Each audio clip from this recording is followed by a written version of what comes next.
So here, to begin with the major sources of renewable energy, this is actually the second part of my video of Unit 1 Part B.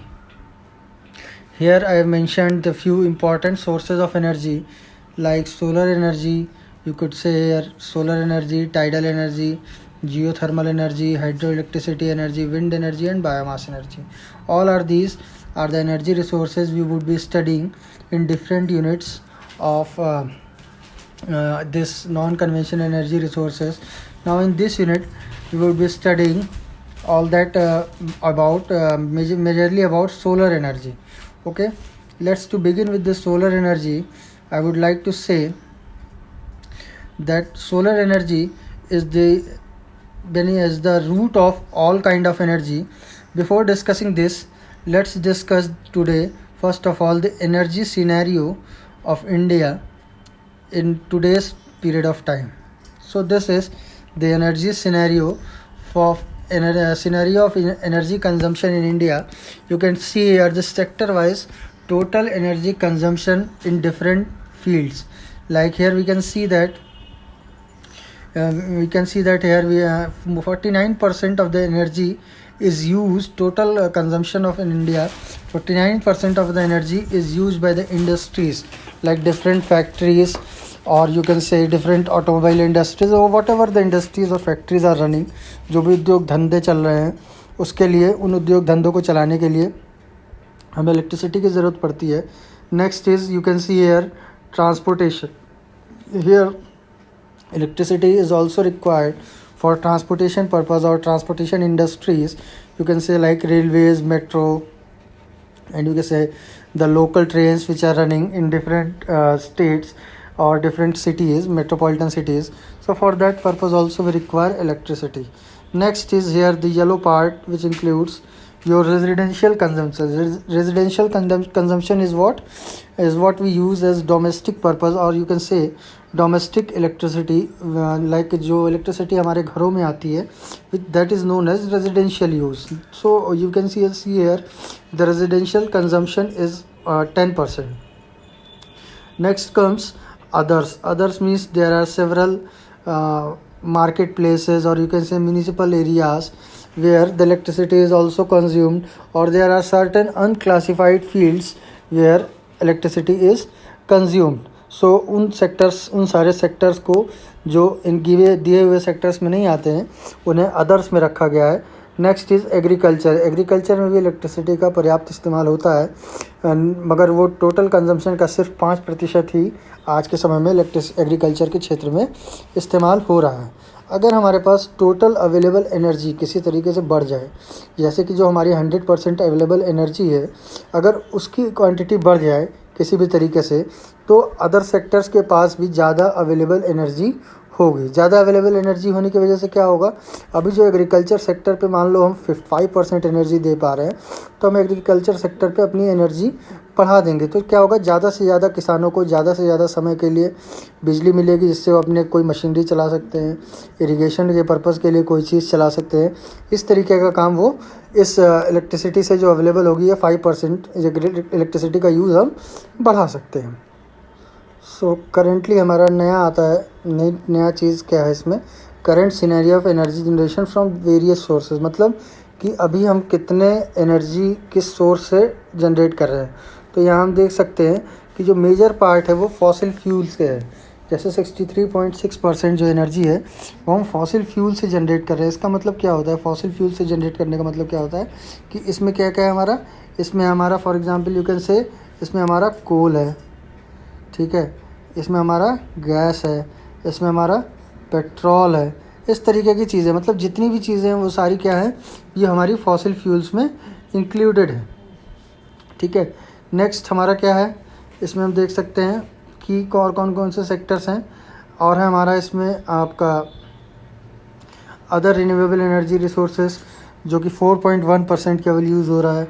Solar energy से अभी 7.4% हो रहा है, wind energy से 10%, hydro से 12.9%, nuclear energy से 1.9%. Nuclear energy भी हमारा क्या है, एक बहुत ही neat and clean source of energy होता है.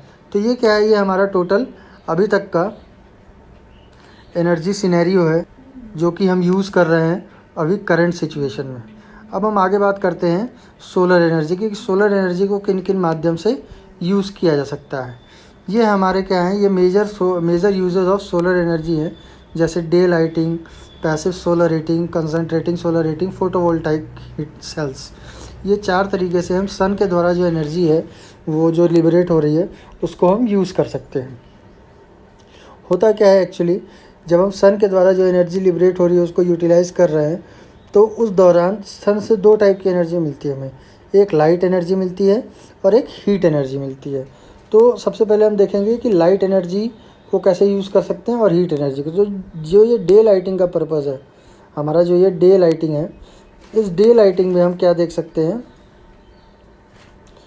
कि हम डे लाइटिंग जो है हमारा, डे लाइटिंग में और फोटोवोल्टाइक सेल में, जो हमारा डे लाइटिंग है और जो फोटोवोल्टाइक सेल है, इन दोनों में हम क्या कर सकते हैं, इन दोनों में हम आपका सन का लाइट एनर्जी को यूज़ करते हैं। और जो पैसिव सोलर हीटिंग है और जो कंसंट्रेटिंग सोलर हीटिंग है, इसके अंदर हम क्या करते हैं, सन के हीट एनर्जी का यूज़ करते हैं।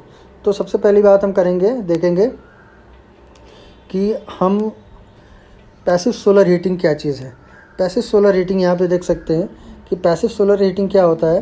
पैसिव सोलर हीटिंग में हम सन की जो हीट एनर्जी होती है उसको यूटिलाइज़ करते हैं। कैसे यूटिलाइज़ करते हैं, हम अपने घर का कंस्ट्रक्शन इस तरीके से माइनर मॉडिफिकेशंस हमें करना होता है, ठीक है। इसकी वजह से क्या होता है, इसका ज़्यादातर जो एप्लीकेशन ठंडी जगहों पे है। जो पैसिव सोलर हीटिंग है इसका ज़्यादातर एप्लीकेशन ठंडी जगहों पे है। इंडिया में कुछ जगहें ऐसी हैं और बाकी विदेशों में बहुत सारी जगहें ऐसी हैं, बहुत सारी कंट्रीज़ ऐसी हैं जहाँ पे पूरे साल टेम्परेचर लो बना रहता है। तो उन जगहों पे क्या करते हैं हम, इस तरीके से हमें जो घर की जो बाउंड्री होती है उस बाउंड्री को इंसुलेटिंग मटेरियल का बनाना होता है।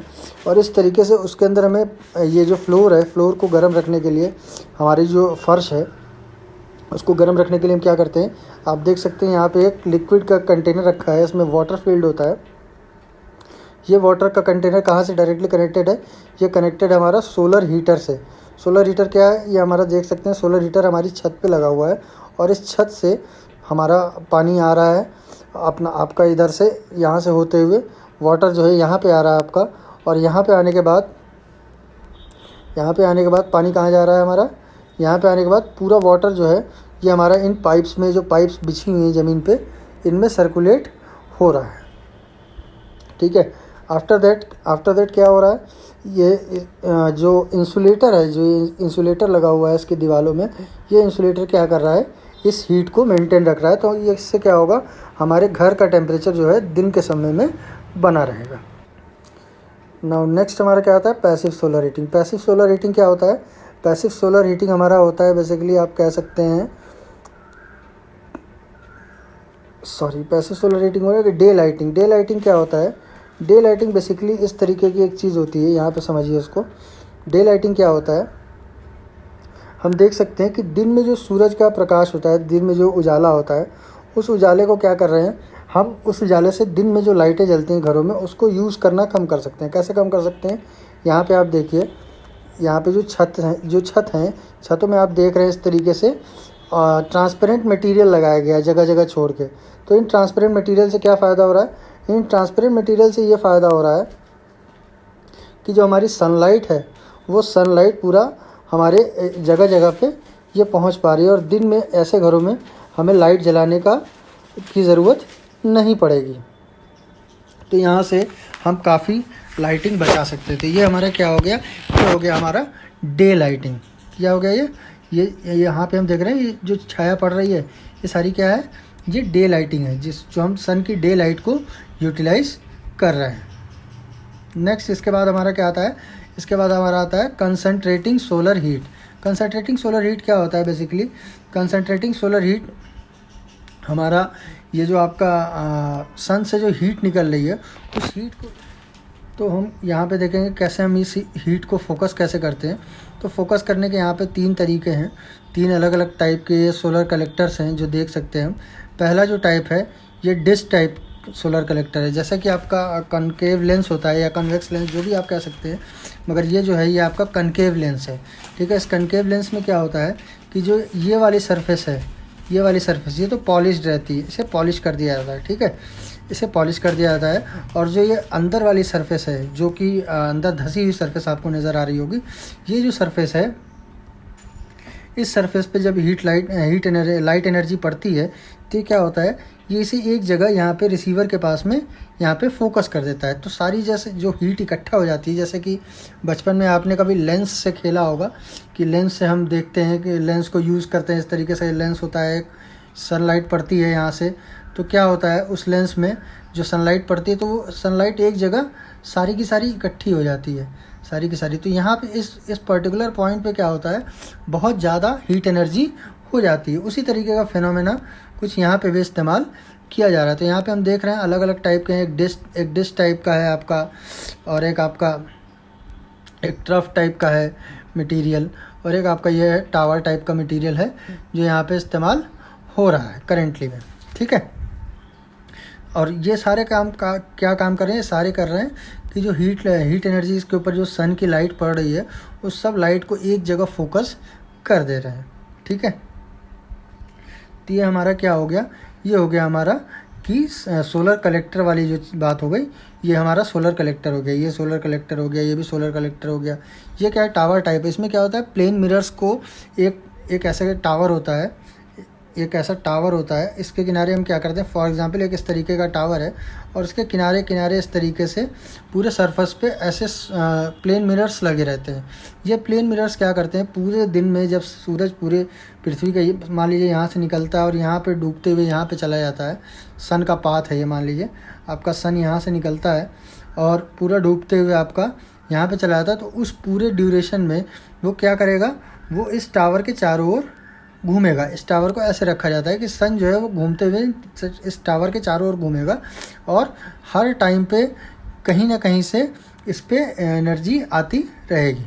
ठीक है, इसका मैं डायग्राम दिखाता हूँ, इसका डायग्राम दिखाता हूँ आपको, जैसे कि यहाँ देख सकते हैं। ठीक है, यहाँ क्या है, एक बीच में इस तरीके का टावर इंस्टॉल्ड है और इसके चारों ओर क्या लगे हैं, प्लेन मिरर्स लगे हैं। प्लेन मिरर्स का क्या काम है कि एक पर्टिकुलर, क्योंकि हम जानते हैं सूरज की दिशा पूरे दिन इधर से उधर चेंज होती रहती है, तो ये क्या कर रहा है, सारे हीट एनर्जी को एक पर्टिकुलर पॉइंट पे फोकस कर दे रहा है। ठीक है, यहाँ पे इस पर्टिकुलर पॉइंट पे ये क्या कर रहा है, इस पर्टिकुलर पॉइंट पे इसको फोकस कर दे रहा है, जितनी हीट एनर्जी पड़ रही है उन सबको। ठीक है, अब इसका यूज़ कैसे होता है, ये जो टेक्नोलॉजी है इसका यूज़ कैसे होता है, ये हम बताते हैं एक डायग्राम के माध्यम से। तो यहाँ पे हम देख रहे हैं कि कंसंट्रेशन जो होता है, कंसंट्रेटिंग जो सोलर पावर है, जो कंसंट्रेटिंग मतलब जो एक जगह हम सोलर पावर को इकट्ठा कर रहे हैं उसका यूज़ कैसे हो रहा है। तो यहाँ पे देखो, ये जो टावर लगा हुआ है इस तरीके का टावर है, यहाँ से सन की एनर्जी गिर रही है, सन की एनर्जी यहाँ से आ रही है, ये जो मिरर है हमारा यहाँ से रिफ्लेक्ट हो रही है, कहाँ रिफ्लेक्ट हो रही है, इस टावर में रिफ्लेक्ट हो रही है। अब इस टावर के अंदर क्या है, जो टैंक बना हुआ है ऊपर, उसमें क्या रखा हुआ है हमारा, उसमें हमारा हॉट HTF रखा हुआ है। HTF क्या है, HTF है हमारा heat transfer fluid.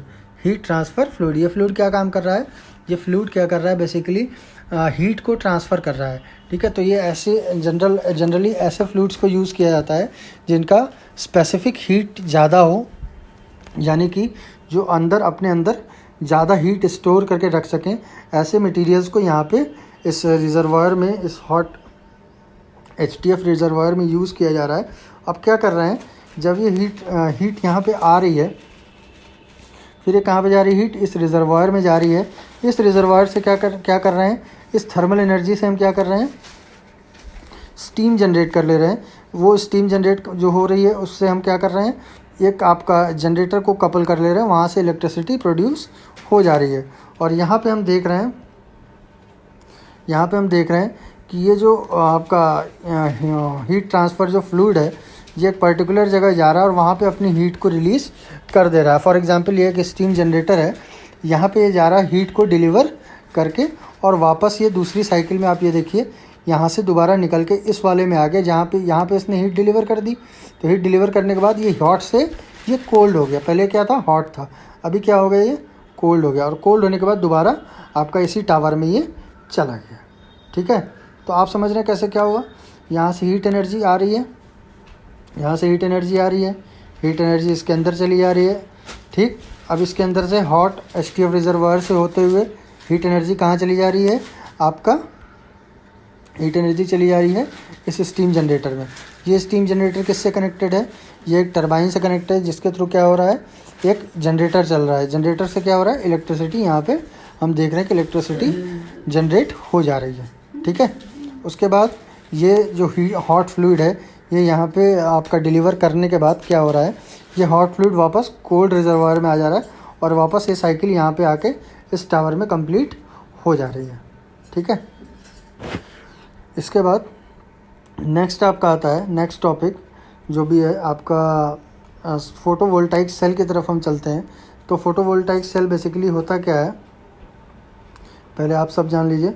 Photovoltaic cell एक तरीके का ट्रांसड्यूसर होता है जो क्या काम करता है, जो सन की जो हीट एनर्जी है उसको किस में कन्वर्ट कर देता है, उसको कन्वर्ट कर देता है आपका इलेक्ट्रिसिटी में। एक तरीके का ट्रांसड्यूसर होता है। ट्रांसड्यूसर मतलब कन्वर्टर, आप समझ लीजिए शुद्ध भाषा में कन्वर्टर। ठीक है, तो अ सोलर सेल और a photovoltaic cell is an electrical device that converts the energy of light directly into electricity by the photovoltaic effect. Photovoltaic effect क्या होता है, बेसिकली जब किसी सरफेस पे लाइट पड़ती है और वो वोल्टेज प्रोड्यूस करता है, वो सरफेस वोल्टेज प्रोड्यूस करता है, तो उसी को हम बोलते हैं फोटोवोल्टाइक इफेक्ट। ये फोटोवोल्टाइक किससे बना है, दो शब्दों से मिलकर बना हुआ है, एक होता है फोटो और एक होता है वोल्टाइक। फोटो मतलब क्या होता है, फोटो मतलब होता है लाइट। फोटो मतलब क्या होता है, फोटो मतलब होता है लाइट, LIGHT। फोटो का मतलब हो गया आपका लाइट। ठीक है, और वोल्टाइक मतलब जो वोल्टेज इससे जनरेट होता है। ठीक है, तो यहाँ पे आप देख रहे हैं P टाइप का और N टाइप का सोलर सेल बनाया हुआ है, दो टाइप के यहाँ पे। और यहाँ पे इसका PN जंक्शन है, जहाँ पे ये इसका PN जंक्शन है, यहाँ पे इसका इलेक्ट्रिसिटी आप कह सकते हैं, यहाँ पे इलेक्ट्रिसिटी जनरेट हो रही है इस पॉइंट पे, इसको बोलते हैं PN जंक्शन। ठीक है, तो अब ये काम कैसे करता है फोटोवोल्टाइक सेल, इसको कैसे यूज़ में लाया जाता है, या हम कह सकते हैं इसका कैसे एप्लीकेशन होता है, उसके बारे में अब हम डिस्कस करेंगे। देखो इस डायग्राम में हम क्या देखेंगे, इस डायग्राम में हम देखेंगे कि सोलर पैनल कैसे बनता है। सबसे पहले एक छोटा सा आपका ये छोटा वाला क्या है, एक सोलर सेल है, सिंगल सोलर सेल। जब कभी आप सोलर पैनल देखोगे तो उसके अंदर आप देखना गोल गोल छोटे छोटे से आपको गोले गोले से दिखाई देंगे। वो एक गोला क्या है, वो एक सिंगल सोलर सेल है। अब इस सिंगल सोलर सेल से क्या बन गया आपका, ये पूरा सोलर पैनल बन गया। जब ये सोलर पैनल एक पर्टिकुलर सिस्टम में अरेंज कर दिया गया तो इसको हम क्या कहने लगे, सोलर एरे कहने लगे। और ये ऑल टुगेदर कंबाइन होकर क्या बना दिया, इसने बना दिया सोलर पैनल सिस्टम। ठीक है, तो ये तो हो गया हमारा सोलर पैनल सिस्टम। अब देखते हैं सोलर पैनल सिस्टम को किया जाता है, कैसे इसका एप्लीकेशन होता है। आज के टाइम में जो हमारा फोटोवोल्टाइक सिस्टम है या सोलर पैनल वाला जो सिस्टम है, उसे हम दो तरीके से यूज़ करते हैं। एक होता है डोमेस्टिक सिस्टम और एक होता है ग्रिड कनेक्टेड सिस्टम। तो यहाँ पे सबसे पहले हम देख रहे हैं डोमेस्टिक सिस्टम के बारे में। ठीक है, डोमेस्टिक सिस्टम में क्या होता है, देखिए ये हमारा सोलर एरे है या सोलर पैनल सिस्टम आप कह सकते हैं। ये कहाँ पे लगा हुआ है, ये हमारे घर की छत पे लग जाता है। ठीक है, उसके बाद से क्या होता है, इन सब सोलर पैनल्स को हम सीरीज़ या पैरेलल में अपने रिक्वायरमेंट के हिसाब से इस सोलर पैनल को अरेंज कर लेते हैं। जो हमारा सोलर पैनल है इसको हम अरेंज कर लेते हैं, सीरीज़ या पैरेलल कनेक्शंस कर लेते हैं इसके।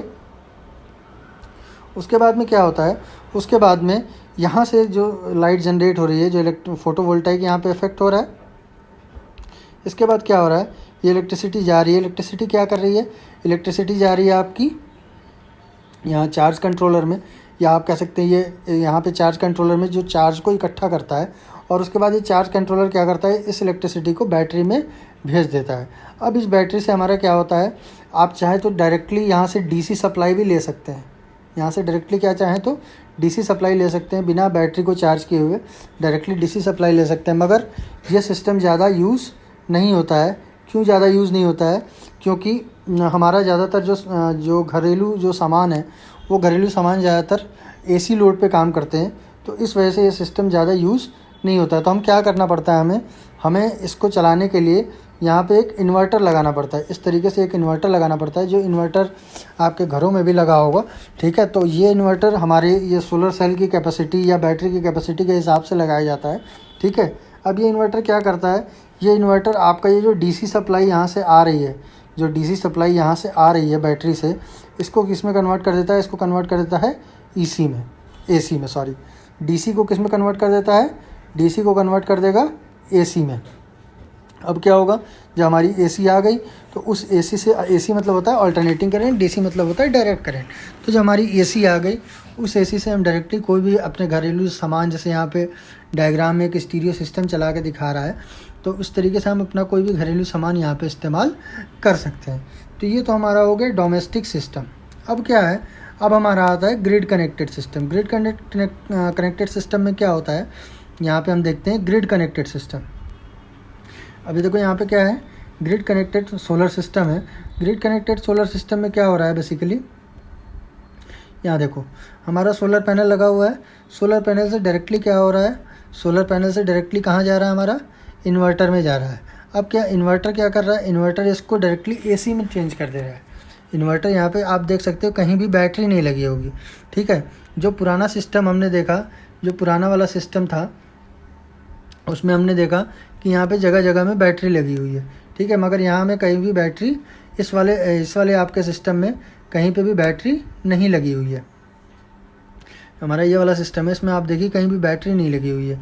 इस वाले सिस्टम में क्या है, इस वाले सिस्टम में बैटरी लगी हुई है। तो अब क्या है, यहाँ पे क्या है, टाइम टाइम पे इस बैटरी को हमें चेंज करना पड़ता है, क्योंकि आप जानते हो घर में भी आपका इन्वर्टर होगा तो एक बैटरी लगी होगी, उसकी एक लाइफ होती है। तो टाइम पे इस बैटरी को हमको चेंज करना पड़ता है। तो ये थोड़ा सा हमारे लिए एक्सपेंसिव पड़ता है, ठीक है। तो यहाँ पे नए वाले उसमें हम देख सकते हैं कि कोई भी हमारा जो सिस्टम है, इसमें कोई भी हम आपका ग्रिड कनेक्टेड जो सिस्टम है, इसमें कोई भी बैटरी वगैरह हम इस्तेमाल नहीं कर रहे हैं, ठीक है ना। यहाँ पे देखिए हम कोई भी बैटरी वगैरह टाइप की चीज़ इस्तेमाल नहीं कर रहे हैं। सीधा हमारा जो सोलर सेल है, सोलर सेल से इलेक्ट्रिसिटी आई इन्वर्टर में, इन्वर्टर के थ्रू वो अपना एसी में कन्वर्ट हो गई। और यहाँ पे आप देख रहे हैं एक हाउस में इसकी सप्लाई भी दी जा रही है। और बेसिकली यहाँ पे हाउस दिखाने का पर्पस क्या है, या हाउस दिखाने का पर्पस ये है कि ये जो ग्रिड कनेक्टेड सिस्टम है, ये ग्रिड कनेक्टेड सिस्टम हम अपने घरों में भी लगवा सकते हैं बहुत आसानी से, ठीक है। होता क्या है, आपकी कैपेसिटी के हिसाब से, आपके यूटिलाइजेशन के हिसाब से, घर की यूटिलाइजेशन के हिसाब से ये क्या करते हैं, ये आपको सजेस्ट करेंगे कंपनी वाले कि कितने वोल्ट का आपको कनेक्शन फॉर एग्जांपल लगवाना है।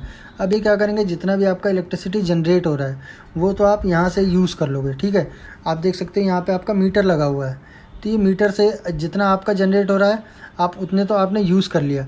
मगर ये जो इलेक्ट्रिसिटी है, ये दिन भर में सन इतनी इलेक्ट्रिसिटी पैदा कर देगा जो आपकी कंजम्पशन से ज़्यादा हो जाएगी। तो ये बची हुई इलेक्ट्रिसिटी पे आधी तो आपने यूज़ कर ली, अब आधी जो बची हुई है कहाँ चली जाएगी, आपकी ग्रिड की तरफ चली जाएगी। ग्रिड मतलब आपका जो मेन पावर स्टेशन होगा, आपका लोकल पावर स्टेशन, ये एनर्जी यहाँ चली जाएगी इस ग्रिड की तरफ। अब क्या है, आपने कितना यूज़ किया, प्रोड्यूस होने के बाद कितना यूज़ किया और कितना आपने ग्रिड को सप्लाई किया, है सारा रिकॉर्ड रखने के लिए यहाँ पे क्या लगाया गया है, मीटर लगाया गया है। तो ओवरऑल जो अभी तक देखा गया है, जनरली पूरे साल का जो आपका कंजम्पशन होगा, वो आपका जो प्रोडक्शन हो रहा है यहाँ से, जो सोलर सेल से आपका जो भी प्रोडक्शन हो रहा है वो हमेशा क्या रहेगा, लेस रहेगा, किससे, आपके कंजम्पशन से, ठीक है। पी मतलब प्रोडक्शन, सी मतलब कंजम्पशन। तो जो आपका प्रोडक्शन है वो हमेशा, सॉरी इसमें प्रोडक्शन साइन एक गलत हो गया, ये आपका जो प्रोडक्शन, हमेशा जो ये प्रोडक्शन है पी, वो ऑलवेज़ क्या रहेगा, ग्रेटर रहेगा, हमेशा ज़्यादा रहेगा। किससे ज़्यादा रहेगा, आपका कंजम्पशन से हमेशा ज़्यादा रहेगा, ठीक है। तो जो ओवरऑल आपका कंजम्पशन है वो आपका ऑलवेज़ लेस देन 1 रहेगा, ठीक है। ओवरऑल कंजम्पशन जो होगा आपका ऑलवेज़ लेस देन 1 होगा, ठीक है। तो यहाँ तक क्लियर हो गया ग्रिड कनेक्टेड सिस्टम क्या होता है और हमारा डोमेस्टिक सिस्टम क्या होता है। आजकल ज़्यादातर आप देख सकते होंगे, ज़्यादातर जो स्कूल कॉलेज हैं उनकी छतों पे ये वाला सिस्टम यूज़ हो रहा है, ग्रिड कनेक्टेड सिस्टम उनकी छतों पे ज़्यादातर इस्तेमाल हो रहा है, क्योंकि स्कूल कॉलेज छुट्टियों के दिनों में बंद रहते हैं। तो उस दौरान भी इलेक्ट्रिसिटी का प्रोडक्शन बढ़ता रहेगा। उस दौरान क्या होता है, उस दौरान जो हमारा डोमेस्टिक सिस्टम है या जो डोमेस्टिक ग्रिड होता है उस पर हमारा लोड बढ़ जाता है, ठीक है ना, उस पर हमारा लोड बढ़ जाता है। तो अब नेक्स्ट हम बात करते हैं एडवांटेजेस ऑफ सोलर एनर्जी। क्या क्या एडवांटेज हैं। अभी तक हमने क्या पढ़ लिया कि हमने ये पढ़ लिया कि आपका सोलर एनर्जी को किस किस फॉर्म में यूज़ करते हैं, पैसिव हीटिंग, में यूज़ करते हैं, आपका सोलर कलेक्टर्स के माध्यम से यूज़ कर लेते हैं, डे लाइटिंग के लिए यूज़ कर लेते हैं। इसके अलावा हम और किसके लिए यूज़ कर लेते हैं, फोटोवोल्टाइक सेल्स में यूज़ कर लेते हैं। अभी क्या है यहाँ पे, क्या है एडवांटेज और डिसएडवांटेजेस क्या हैं ये समझते हैं, ठीक है। उसके आगे फिर नेक्स्ट यूनिट हमारी आएगी। तो ये लास्ट टॉपिक है इस यूनिट का। इसमें हम क्या समझ लेते हैं, एडवांटेजेस क्या होते हैं सोलर एनर्जी के और डिसएडवांटेज क्या होते हैं। एडवांटेज क्या है, it is a neat and clean source of energy. जैसा कि हमने देखा कि कहीं भी आपको कोई भी चीज़ बर्न नहीं करनी, कोई भी चीज़ जलानी नहीं है। तो जब हम कोई चीज़ जलाएंगे नहीं तो कोई पॉल्यूटेंट नहीं निकलेगा, कोई धुआं नहीं निकलेगा, कोई राख भी नहीं बचेगी। तो हम देख रहे हैं कि it is a NEET and clean source of energy. दूसरा क्या है, it is a sustainable source of energy. Sustainable source of energy का मतलब क्या होता है, सस्टेनेबल का मतलब होता है कोई भी ऐसी चीज़ जो कि ज़्यादा समय तक हमारे साथ रहे, ठीक है। तो ये क्या है, it is a sustainable source of energy, एक अच्छा सोर्स ऑफ एनर्जी है जो कि हमारे पास अवेलेबल है, जो कि लंबे समय तक हमारे पास टिकेगा।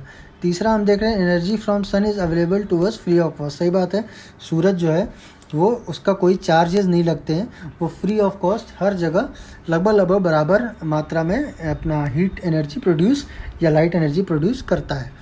Next is it could provide free energy to remote places.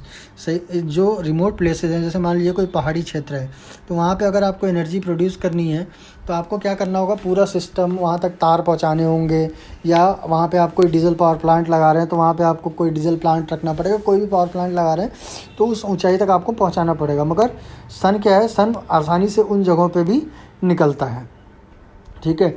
और लास्ट क्या है, in India sun shines sufficiently for approximately 300 days throughout the year. इसका मतलब क्या हुआ कि पूरे साल लगभग 300 दिन पर्याप्त मात्रा में सन इतनी एनर्जी निकालता है, एवरेज इतनी एनर्जी निकलती है वहाँ से, आती है, चाहे मौसम कैसा भी रहे, कि 365 में से लगभग 300 दिन, लगभग 300 दिन हमको सफिशेंट एनर्जी मिलती है कि हम इसको आसानी से यूज़ कर सकते हैं, ठीक है। तो ये सारे क्या हो गए, एडवांटेजेस हो गए। किसके एडवांटेजेस हो गए, सोलर एनर्जी के एडवांटेज हो गए। अब हम देखते हैं डिसएडवांटेजेस के बारे में। डिसएडवांटेजेस क्या क्या हैं इसके, solar cell possess poor efficiency. Solar cells की जो एफिशिएंसी है वो पुअर बताई जाती है। क्यों पुअर है, क्योंकि अभी तक इतनी ज़्यादा टेक्नोलॉजी इन्हेंस नहीं हो पाई है कि हम इसकी एफिशिएंसी को बढ़ा पाएँ। Next is average efficiency of solar panel is about 30%। Average efficiency क्या है सोलर पैनल की, जो कि है 30% के अबाउट है, ठीक है। एवरेज एफिशिएंसी 30% के अबाउट है। बट कार्बन नैनो ट्यूब्स का जब से इंट्रोडक्शन हो गया है इस फील्ड में, अब सोलर सेल्स में कार्बन नैनो ट्यूब्स का इस्तेमाल हो रहा है, तो जब से नैनो टेक्नोलॉजी का यूज़ आया है इसके अंदर, तब से इसकी एफिशिएंसी नियर अबाउट 35% के आसपास हो गई है, ठीक है ना, नियर अबाउट 35% के आसपास हो गई है। Higher initial cost of erection, इसका मतलब क्या हुआ कि जो इनिशियल कॉस्ट होती है, शुरुआत में आपको ज़्यादा कीमत लग सकती है सारा इरेक्शन वगैरह करने के लिए, जो आपको पूरा सेटअप लगवाना पड़ता है, सारा सोलर पैनल लगवाने पड़ते हैं, जो भी डिवाइसेस लगवानी पड़ती हैं, उसको उसमें आपका ज़्यादा खर्चा आ सकता है। नेक्स्ट हमारा क्या है, कैन नॉट फुलफिल 100% रिक्वायरमेंट। यहाँ पे कह रहे हैं कि कैन नॉट फुलफिल 100% रिक्वायरमेंट। इसका मतलब क्या हुआ कि 100% रिक्वायरमेंट हमारी फुलफिल नहीं करता है। इसका कहने का मतलब है कि कुछ ना कुछ ये एक क्या है, एक तरीके का ऑल्टरनेटिव सोर्स ऑफ एनर्जी हो सकता है। अगर आपको इसको कंटिन्यूसली यूज़ करना है, आप चाह रहे हैं रात को भी यूज़ करना है, तो आपको डेफिनेटली बैटरी इंस्टॉल करानी पड़ेगी या कोई और आपको इसका माध्यम यूज़ करना पड़ेगा, क्योंकि सन की जो अवेलेबिलिटी है वो दिन के टाइम में ही है। नेक्स्ट है, can be affected by weather condition. Weather condition से इसकी एफिशिएंसी घट सकती है, क्योंकि अगर मान लीजिए बदली हो गई या बरसात होने लगी या जाड़ों का मौसम है, तो उस दौरान क्या होगा, उस दौरान आपकी जो सनशाइन है वो कम हो जाएगी, जिसकी वजह से आपका जो सोलर पैनल एनर्जी प्रोड्यूस कर रहा है वो भी कम हो जाएगी। लास्ट है आपका high maintenance cost. High maintenance cost मतलब इन केस आप इलेक्ट्रॉनिक इक्विपमेंट्स यूज़ कर रहे हैं इस सिस्टम में, तो अगर मान लीजिए कोई आपका इक्विपमेंट ख़राब हो जाता है या कोई उसमें टेक्निकल डेफिशिएंसी आ जाती है, कोई फॉल्ट आ जाता है, तो उस केस में ये नुकसानदायी आपके लिए हो सकता है कि वहाँ पे आपको ये सिस्टम चेंज करना पड़े, ठीक है। तो ये सारे एडवांटेजेस डिसएडवांटेजेस हो गए। तो इस आपकी यूनिट में NCR यूनिट 1 ये पार्ट बी लेक्चर था। इसमें हमने लगभग सोलर एनर्जी के सारे पार्ट्स को कवर अप कर दिया है। अब हम नेक्स्ट यूनिट की तरफ बढ़ेंगे, ठीक है। नेक्स्ट यूनिट का जो सोलर कलेक्टर वाला पार्ट था वो भी मैंने इसमें काफ़ी बता दिया है, फिर भी मैं नेक्स्ट लेक्चर में कोशिश करूँगा कि और उसको थोड़ा सा एक्सप्लेन कर दिया जाए, ठीक है। तो अभी के लिए इतना ही। बाकी अगर आपको कोई क्वेरीज़ हैं, कोई जानकारी चाहिए, तो आप किसी भी समय मुझसे कांटेक्ट कर सकते हैं। मेरा नंबर ऑलरेडी इंट्रोडक्टरी जो लेक्चर है उसमें पड़ा हुआ है, वहाँ से आप ले सकते हैं।